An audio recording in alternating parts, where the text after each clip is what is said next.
कलयुग में श्राप क्यों नहीं लगता। हिंदू धर्म कथाओं में यह देखा होगा कि प्राचीन काल में जब भी किसी को श्राप दिया जाता था तो उसकी जिंदगी बदल जाती थी। श्राप के अनुसार उसे अपनी जिंदगी में वो कष्ट भोगना पड़ता था। सतयुग में, त्रेता युग में और द्वापर युग में इन्हें श्रापों का असर हुआ करता था।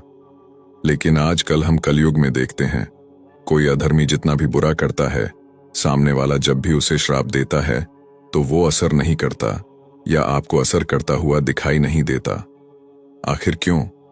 कलयुग में जब इतने लोग कष्ट में हैं, अधर्मियों की संख्या इतनी ज्यादा हो चुकी है, उन्हें इतने ज्यादा श्राप दिए जाते हैं, फिर भी श्राप का असर बिल्कुल नहीं होता। वो अधर्मी उसी तरह से कार्य करते रहते हैं, लोगों को परेशान करते रहते हैं, उन्हें मारते रहते हैं और श्राप उनके बुढ़ापे तक भी असर नहीं करता। आखिर क्या कारण है कि कलयुग में श्राप असर करता ही नहीं और कैसे सतयुग और अन्य युगों में ये असर किया करता था? क्या इसके पीछे कोई वैज्ञानिक कारण है या इसके पीछे कोई ऐसा रहस्य है जो आज हमें नहीं पता? दोस्तों, हिंदू धर्म में 18 महापुराण हैं, जबकि 18 उप पुराण हैं और इन पुराणों में ऐसी कई कथाएं बताई गई हैं जब श्राप का असर दूसरे व्यक्ति को भोगना पड़ा। श्राप तब दिया जाता था जब कोई बुरा इंसान किसी के साथ बहुत ज्यादा बुरा करता था और अंदर से वो आवाज निकलती थी और वो श्राप उसे दिया जाता था। उसे श्राप का असर उस बुरे व्यक्ति पर ऐसा होता था कि कुछ ही क्षण में वो कष्ट भोगना शुरू हो जाता था। कई कथाओं में ऐसा श्राप दिया गया कि तुम एक पत्थर बन जाओ, कि तुम एक जानवर बन जाओ, और कुछ ही क्षणों में वो पत्थर और जानवर भी बन जाया करते थे। लेकिन अगर हम बात करें आज की कलयुग में, कई लोग बहुत ज्यादा कष्ट भोग रहे हैं और बुरे इंसान उन्हें कष्ट देते जा रहे हैं। वो उन्हें श्राप देने की कोशिश तो करते हैं, श्राप देते भी हैं, लेकिन श्राप का असर नहीं होता। आखिर कैसे श्राप असर किया करते थे? तो इसके लिए हमें पुराणों को खंगालना होगा। लगभग सतयुग से ही श्राप का असर तब होता था जब श्राप देने वाला ज्ञानी हो, यानी कि ध्यान से उसने अपने अंदर वो शक्ति जमा कर रखी हो, इसी के साथ उसने कोई भी बुराई ना की हो।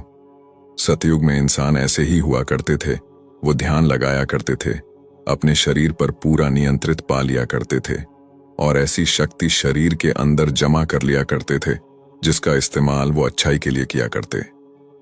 ऋषि मुनि इन्हीं शक्तियां का इस्तेमाल लोगों की भलाई के लिए किया करते थे और लोग भी उस समय अच्छे हुआ करते थे। लगभग हर इंसान ध्यान लगाया करता था, इसीलिए दूसरे के मन की बात पढ़ लिया करता था। उस समय बुराई इसीलिए नहीं हुआ करती थी क्योंकि लोगों के मन में बुराई थी ही नहीं। फिर भी कुछ ऐसे मनुष्य थे जो बुराई किया करते थे और जो अच्छे मनुष्य थे जिन्होंने कभी बुराई नहीं की होती थी, वो जब उन्हें श्राप देते थे तो उसे श्राप का असर जरूर होता था। लेकिन हमें पता है, सतयुग में धर्म के चारों स्तंभ पवित्रता, तप, दान या दया और सत्य, ये 4 धर्म के स्तंभ अर्थात 4 चरण मौजूद थे। लेकिन त्रेता युग में धर्म का एक स्तंभ अर्थात सत्य कम हो गया, यानी कि 25% बुराई बढ़ने लगी थी। इस कारण बुरे लोगों की संख्या भी बढ़ती गई। फिर भी 75% लोग अच्छे थे। अच्छे लोग कभी बुरा ही नहीं करते थे और उनके अंदर जो शक्ति थी वो बढ़ती ही रहती थी और जो इंसान धीरे धीरे बुराई के रास्ते पर चलने लगते थे उनके अंदर वो शक्ति कम होने लगती थी। इसीलिए जिस मनुष्य ने पहले ही कुछ बुरा किया हो, वो किसी को श्राप दे दे तो उसका असर नहीं होता था। जबकि वो मनुष्य जो हमेशा अच्छा ही करते थे, ध्यान लगाया करते थे, शक्ति को खुद में रखते थे, उनकी वाणी से निकला हुआ वो श्राप बहुत ज्यादा असर किया करता था और बुरे इंसान को वैसे ही कष्ट भोगने पड़ते थे। फिर भी जो श्राप देता था वो भी सोच समझ कर देता था। ऐसा श्राप नहीं दिया जाता था जिसे बुरा माना जाए, यानी कि वो खुद बुराई नहीं करना चाहते थे, बस कष्ट से बहुत ज्यादा तंग आकर तब वो श्राप दिया करते। जबकि द्वापर युग में 50% तक ही बुराई रह गई और द्वापर युग में धर्म के 2 ही स्तंभ पवित्रता और दान रह गए थे, जबकि 2 स्तंभ खत्म हो गए थे। इस तरह से 50% बुराई आ चुकी थी, जबकि 50% अब भी अच्छाई मौजूद थी। इसी कारण हम कह सकते हैं आधे लोग बुरे थे, आधे अच्छे थे। इस तरह जब बुरे लोग किसी को श्राप देते तो उसका बिल्कुल असर नहीं होता क्योंकि उसकी पहले ही अंदर बुराई होती, और वो अगर किसी और को श्राप दे तो इसका असर नहीं होता था। कलयुग में श्राप क्यों नहीं लगता है? इस समय भी जो अच्छे लोग थे उनके अंदर एक सच्चाई की शक्ति थी।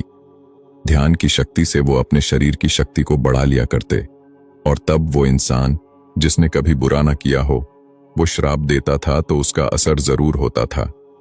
लेकिन ये तो कलयुग है। धर्म का सिर्फ एक ही स्तंभ बचा है, जिससे दान या दया स्तंभ कहा जाता है। यानी कि 25% अच्छा ही बची है, और वो भी 25% इंसानों में नहीं बची है, बल्कि सब लोगों में ये अच्छाई बहुत ही कम रह गई है। लगभग हर इंसान ही बुरा होता जा रहा है। इसीलिए जब उसे कष्ट मिलते हैं तो उसे कर्मों का फल ही कहा जाता है। फिर भी वो इंसान जब किसी और को श्राप देता भी है तो उसकी जो अपनी की गई बुराइयां हैं उस पर हावी हो जाती है, और वो शक्ति तो उसके शरीर में मौजूद ही नहीं होती जिससे दूसरे के शरीर में असर हो। फिर भी कहा जाता है कि इंसान 25% अच्छा ही अपने अंदर समाये हुए होते हैं, तो श्राप का असर तो होता है, लेकिन बहुत ही धीमा। जो इंसान जितना ज्यादा बुरा होता है, अगर वो श्राप दे तो दूसरे को बिल्कुल भी असर नहीं होता। उसे श्राप का असर उस पर ही होता है, या किसी और की श्राप का असर उस पर हो रहा होता है। कलयुग में इतनी ज्यादा बुराई है कि हर कोई व्यक्ति दूसरे के बारे में बुरा ही सोच रहा है। इसलिए हर कोई दूसरे को श्राप देता ही रहता है। हर किसी के जीवन के साथ इतने ज्यादा श्राप जुड़े होते हैं। जब कोई अपने मन से कष्ट को भोगने के बाद श्राप देता है और वो पूरी तरह से अच्छाई को अपना चुका होता है, या आप ऐसा समझ लीजिए, जो व्यक्ति अपने धर्म पर अडिग है, जो सत्य और पवित्रता के साथ जीवन जीता है और दया दान का को विशेष महत्व देता हो, ऐसे व्यक्ति को कष्ट नहीं पहुंचना चाहिए, क्योंकि ईश्वर ऐसे व्यक्ति को प्रार्थना सुनते हैं और उसको फलीभूत करते हैं। शायद इसीलिए कहते हैं कि किसी का दिल नहीं दुखाना चाहिए। बड़े बुजुर्ग कहते हैं कि दुखिया को ना सताइए, ना ते दुखिया देगा रो। दुखिया की जो मुखिया सुने तो तेरी गति क्या हुए।